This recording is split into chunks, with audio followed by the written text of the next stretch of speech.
नमस्कार दोस्तों, आपका स्वागत है ऑन एयर विद सौरभ में। आज हमारे साथ एक खास व्यक्ति हैं जो कि कार्टूनिस्ट है और छत्तीसगढ़ या कहना चाहिए इंडिया के सबसे रिनाउंड आर्टिस्ट हैं, जिनकी ये मैगजीन है कार्टून वॉच। ये पिछले 26 साल से निकल रही है। मैं हमारे प्रोग्राम में त्र्यंबक शर्मा जी को स्वागत करना चाहूँगा उनका। त्र्यंबक जी, आपका स्वागत है हमारे शो पे। Thank you Saurabh ji. जी त्र्यंबक जी, मैं आपसे पहला सवाल ये जानना चाहूँगा कि शुरुआत कैसे हुई आपकी कि आपको एक कार्टून आर्टिस्ट बनना है इस पे? असल में हम लोग कार्टूनिस्ट बोलते हैं इसको, जी जी, है ना। और हमारी पत्रिका का नाम है कार्टून वॉच। जी। और अच्छा तो नहीं माना जाता ना कि कार्टून बनाने वाले व्यक्ति को, क्योंकि लोग जो है बोलते हैं कि अरे ये तो देखो कार्टून आ रहा है ना।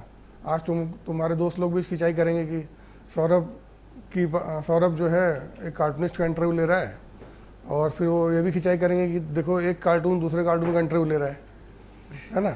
क्योंकि तुम लोग के इसमें बोलते हैं ना रोस्ट करना, रोस्ट करते हो ना तुम लोग। सर आप भी रोस्ट करते हैं। अब देखा हम जैसे जैसा जानते तो हमारे जमाने में रोस्ट का मतलब होता था कार्टून बनाना। जी जी, है ना। उस टाइम ना तो इतने सारे साधन थे। जी जी जी, एकमात्र तरीका था सच बोलने का भी और रोस्ट करने का भी, जी वो था कार्टून। जी। तो मैंने सोचा कि क्यों न वो काम किया जाए जो बहुत, क्योंकि पत्रकारिता में कहा जाता है ना कि 1000 शब्दों की जगह एक कार्टून कह सकता है उस बात को।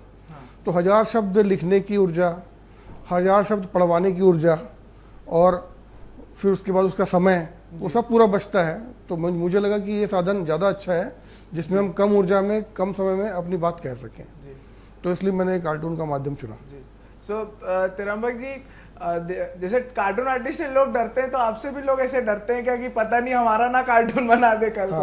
हाँ, तो वो तो डर स्वाभाविक है लोगों में, क्योंकि लोग सच सुनना नहीं चाहते हैं। जी। लोग किससे डरते हैं? सच से डरते हैं। जी। है ना। मैं तुम्हारे बारे में सच बता दूंगा कि तुम कितने मस्ती करते हो, तुम कितनी शैतानी करते हो। जी। तुम्हारे पापा को बता दूंगा, तो तुमको मेरे से डर लगेगा, क्योंकि मैं तुम्हारा टीचर हूँ मान लो, है ना, या मैं तुम्हारे स्कूल में हूँ या कॉलेज में हूँ या तुम्हारा दोस्त हूँ। तो तुम उससे इसलिए डरते हो कि तुम्हारा सच न बता दे।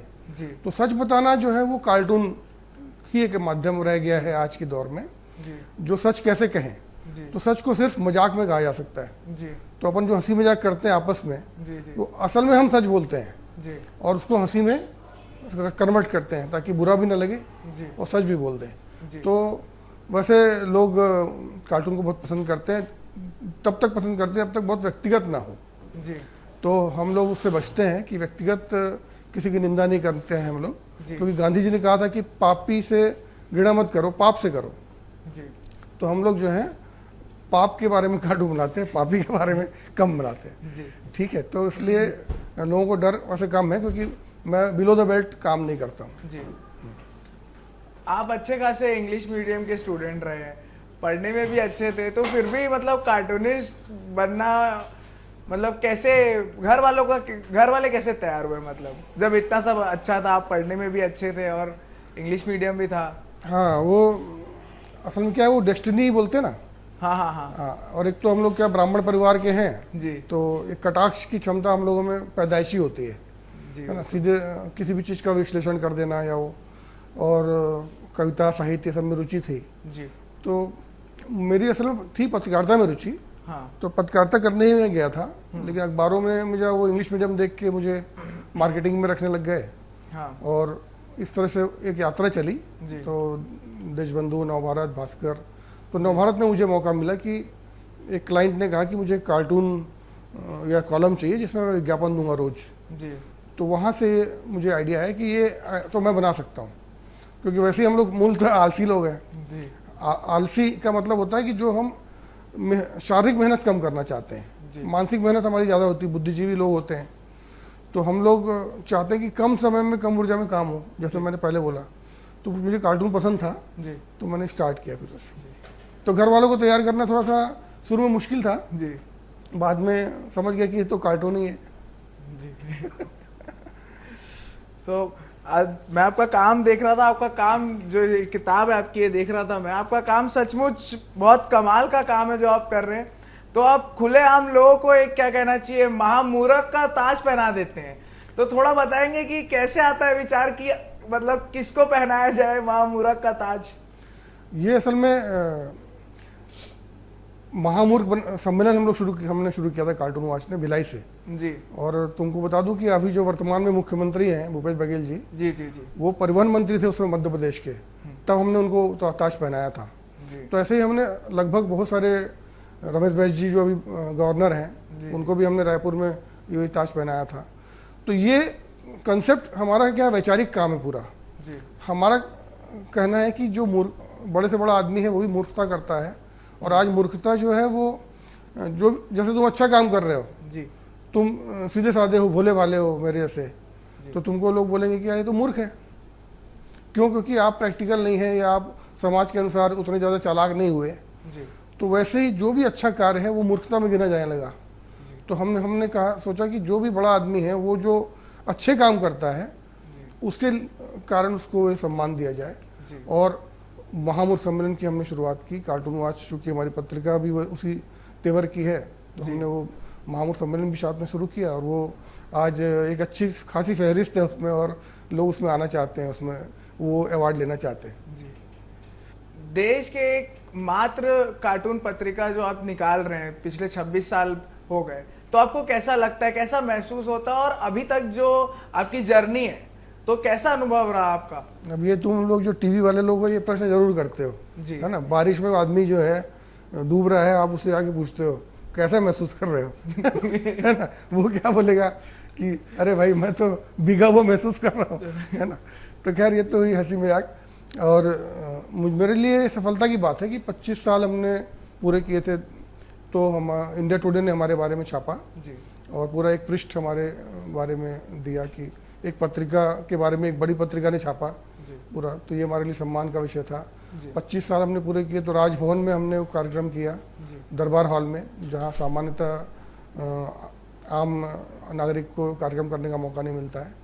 तो वो सम्मान भी हमें उस समय के राज्यपाल जो रही अनुसुईया जी, उन्होंने मौका दिया।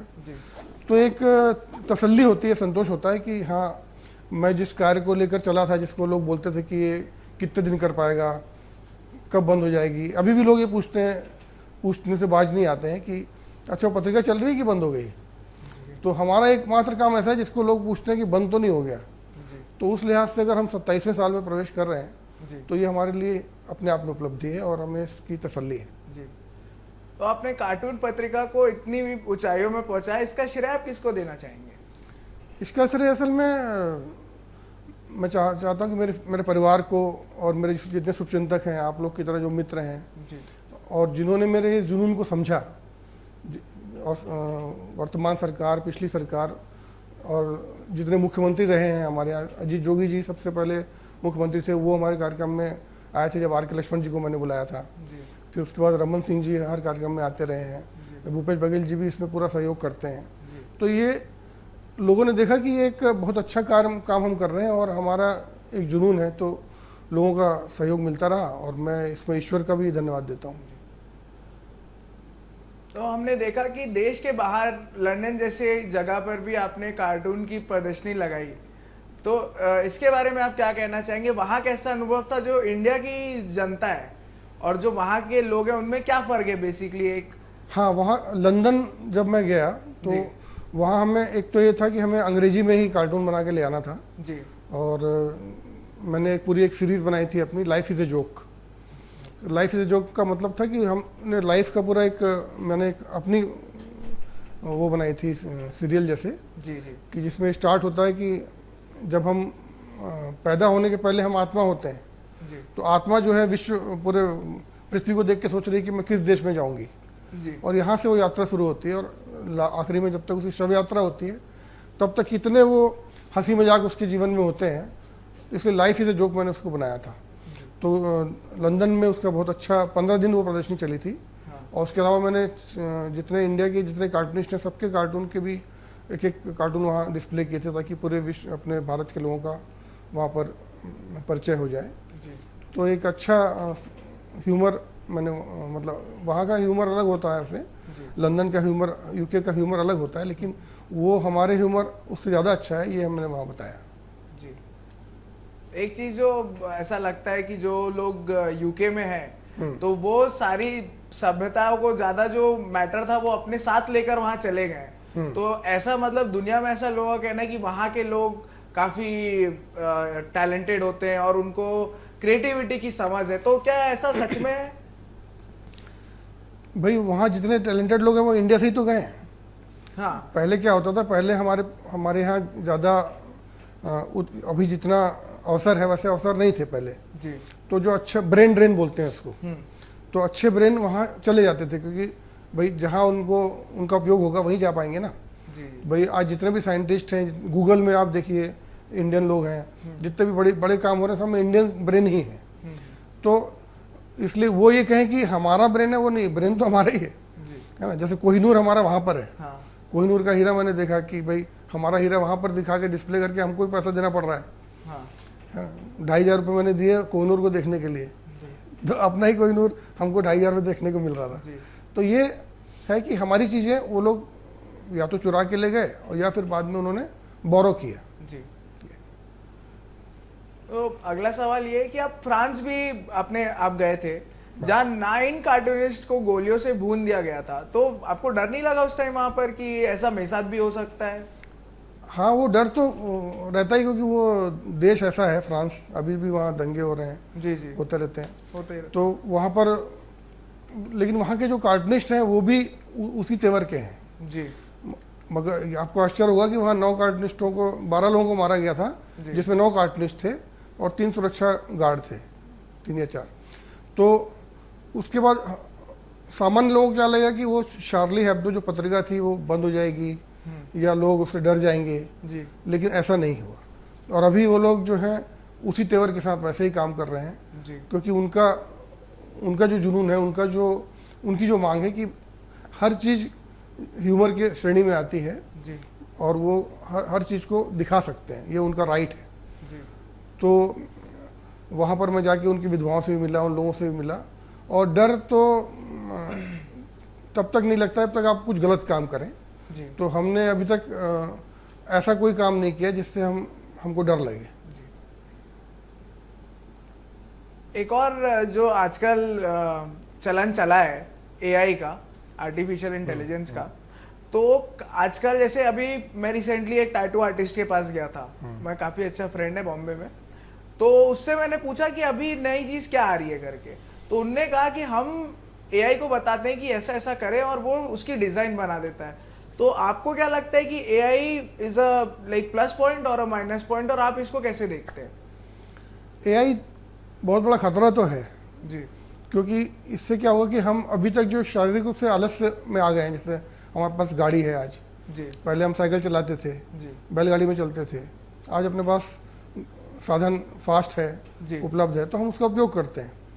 लेकिन दिमागी तौर पर भी हम अगर चीज़ों का वैसे उपयोग करने लगे, जैसे कैलकुलेटर, और इसका आज आपको अपने पापा का नंबर शायद याद नहीं हो, फ़ोन नंबर, क्योंकि वो मोबाइल में आपका सेव है। अगर वो कठिन नंबर है तो आपको आसानी से याद नहीं होगा। लेकिन पहले की जो पीढ़ी थी वो ऐसे 100-150 नंबर याद रख सकती थी। तो हम अपने दिमाग को उस लेवल पे लाते जा रहे हैं कि हमारा दिमाग सिर्फ यांत्रिक होता जा रहा है, और बाद में क्या होगा कि हम कविता लिखने के लिए, लेख लिखने के लिए भी अब एआई का इस्तेमाल हो रहा है। जी। तो वैसे ही कार्टून भी आजकल ऐप आ गए हैं कि कार्टून बना सकते हैं। तो आप ठीक है कि आपको सुविधा मिल गई है जी। लेकिन अंततः आपका ब्रेन उसमें उपयोग होना चाहिए, जी। एआई में के उपयोग करते हुए भी होना चाहिए, जी। तभी उसका मतलब है। लेकिन एआई एक खतरा तो है क्योंकि हमारे पास बहुत पॉपुलेशन है। हाँ। और अगर ड्राइवरलेस गाड़ियाँ आ जाएगी, सब कुछ एआई से होगा, रोबोट आ जाएगा झाड़ू पोछा करने के लिए, रोबोट आ जाएगा आपसे बात करने के लिए, जी। जी। रोबोट आ जाएगा आपको दोस्ती करने के लिए, तो फिर ये होगा कि फिर हमको पॉपुलेशन कम करनी पड़ेगी और युद्ध करना पड़ेगा कि भाई इतने लोगों की जरूरत ही नहीं है। हाँ, सही कह रहे हैं। तो खतरा तो है। आप देश के अलग अलग हिस्सों में कार्टून फेस्टिवल भी कराते हैं, तो ये आइडिया कैसे आया और ये कितना सक्सेसफुल है आपके हिसाब से अभी? हाँ, हमको 20 साल हो गए कार्टून फेस्टिवल करते हुए। जी। और सक्सेसफुल का मानक आप जैसे देख सकते हैं कि दिल्ली में हमारे चीफ गेस्ट डॉक्टर कलाम साहब थे उसमें। जी। जी। जी। और मुंबई में बाला साहब ठाकरे के घर पे हमने वो कार्यक्रम किया था। जी। और उनको सम्मानित किया था। जी। तो इस लिहाज से हमने उस कार्टून फेस्टिवल को एक ऊंचाई तक हम ले गए। हमने हैदराबाद में, फिर बेंगलोर में, पुणे में, अभी विशाखापट्टनम में किया इस साल। जी। तो एक जैसे वो आपका विजय रथ होता है ना, आप लेके अश्वमेध यज्ञ के लिए घोड़ा लेके चलते हैं। जी। तो ये मेरा ये सोचना था कि बहुत सारे कार्टूनिस्ट हैं अलग अलग प्रदेश में, अब उन सबको हम एक साथ यहाँ नहीं बुला सकते, जी। तो हमें वहाँ जाना चाहिए। जी। तो हम वहाँ जा जाकर वो कार्टून फेस्टिवल करते हैं, कुछ लोग को यहाँ बुलाते हैं, कभी हम यहाँ करते हैं। जी। और चूँकि भाई कार्टून पे एकमात्र पत्रिका क्यों है, क्योंकि इस पर काम नहीं हो पा रहा है, इसमें लोग कम हैं, तो उन जो कम लोगों को भी हम सम्मानित कर पाएँ, उनको एक पहचान दे पाएँ, उनके परिवार को लगे कि हाँ हमारे घर में जो कार्टूनिस्ट है उसकी कोई इज्जत हो रही है। जी। तो कम से कम हम वो काम करना चाहते हैं कि उनको सुकून मिले कि वो एक अच्छा काम कर रहे हैं। जी sir, I think that's a great initiative you are taking. Like thank you. देश में कई सारे नए कार्टून आर्टिस्ट भी उभर रहे हैं, आप उनका काम को और उनको क्या कहना चाहेंगे? हाँ, सबसे पहले तो मैं उनको ये कहता हूँ कि भैया आप इस लाइन में मत आइए, है ना। हाँ, ये आप काफी बार कोट करते हैं। हाँ, कि कार्टून हाँ, आर्टिस्ट को कि इस फील्ड में ना आए, तो ऐसा क्यों? लेकिन अगर मैं तो दूसरी बात ये भी कहता हूँ कि अगर आपको आना है जी, तो आप अपना ब्रेड एंड बटर का इंतजाम दूसरा रखिए जी, और फिर आइए। जी।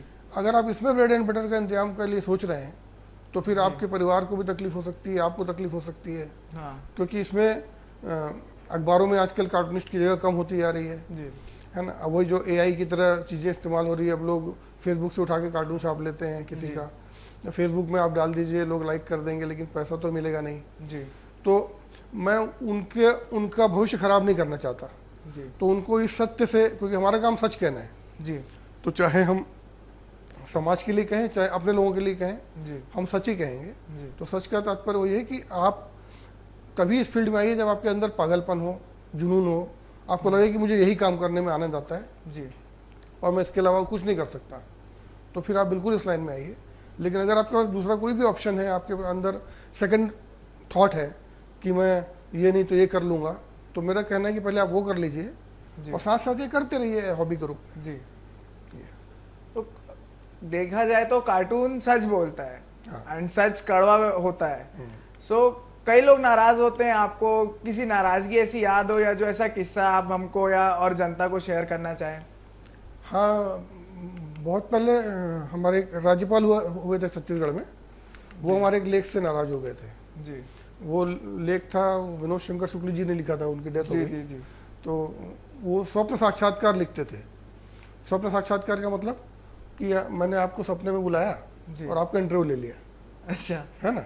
तो हमने लिख लिया, तो अब आपकी जरूरत तो है नहीं, मैंने अपने सपने में ही आपको बुला लिया और वो कर लिया। हाँ। तो बड़ा रोचक था वो। हाँ। तो उसमें उन्होंने हमारे उस समय के जो राज्यपाल थे तत्कालीन, उनका मैं नाम नहीं कहूँगा, तो उनका इंटरव्यू ले लिया था।